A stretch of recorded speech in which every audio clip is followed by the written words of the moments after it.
news and developments making headlines around the world in 5 minutes. World News in 5. Here on Radyo Pilipinas Worldwide.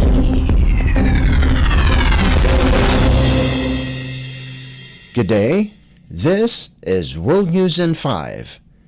Pakistan and China are currently holding a joint naval exercise in the Arabian Sea and will conclude on the 17th of November.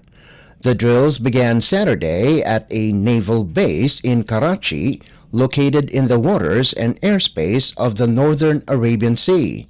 China's defense ministry said the two navies would also conduct joint anti-submarine warfare in order to further enhance their joint operational capabilities in dealing with maritime security threats and safeguarding peace. The ministry added that several warships and submarines, including the guided missile destroyer Zibo, guided missile frigates Jingzhou and Linyi, and a People's Liberation Army or PLA Marine Corps unit are participating in the Sea Guardian 3 exercise. The joint exercise follows the first Russian-Myanmar naval exercise held at the Andaman Sea. Reports say that the 3-day exercise involves aircraft and naval vessels and focuses on defending against threats from air, sea, and land, as well as other maritime security measures. World News in 5. Here on Radyo Pilipinas Worldwide. The European Union or EU's diplomatic service said nearly 100 civilians were massacred in a village at the West African country of Burkina Faso. In a statement, the EU External Action or EEAS said the reported killings include women and children in the village of Zaongo, located in the north-central region of Burkina Faso. The United States government condemned the attack, with the EU calling on authorities to shed light on the circumstances in order to determine who is responsible for the massacre.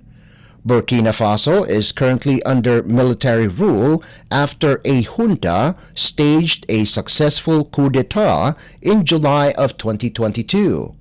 Since the military takeover, Islamist groups linked to Al-Qaeda and the Islamic State has spread violence in the Sahel region.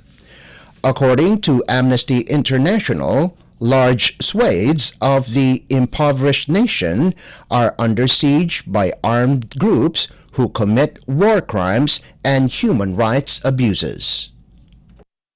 World News in 5. Here on Radyo Pilipinas Worldwide. And news from the Philippines Foreign Service posts, the Third Committee of the United Nations adopted a consensus, the resolution Violence Against Women Migrant Workers, which was tabled and facilitated by the Philippines and Indonesia. Ambassador and Permanent Representative to the United Nations, Antonio Lagdameo, delivered an introductory statement and presented the resolution that recognizes the immense value of the work of women migrant workers while seeking to prevent and address the violence, discrimination, and harassment that they often experience.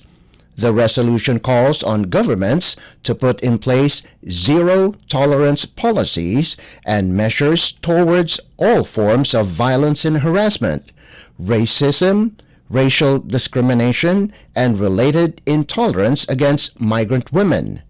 Ambassador Lagdameo expressed appreciation for the continued trust of the delegations which have co-sponsored and supported the resolution.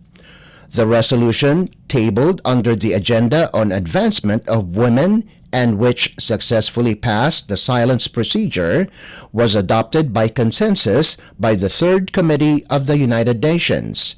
The resolution is also expected to be adopted by consensus by the United Nations General Assembly in December of 2023. World News in 5. Here on Radyo Pilipinas Worldwide. And that concludes today's edition of World News in 5. For Radyo Pilipinas World Service, this is Leo Magpayo. Good day. World News in 5. News and developments making headlines around the world in 5 minutes. World News in 5. Here on Radyo Pilipinas Worldwide.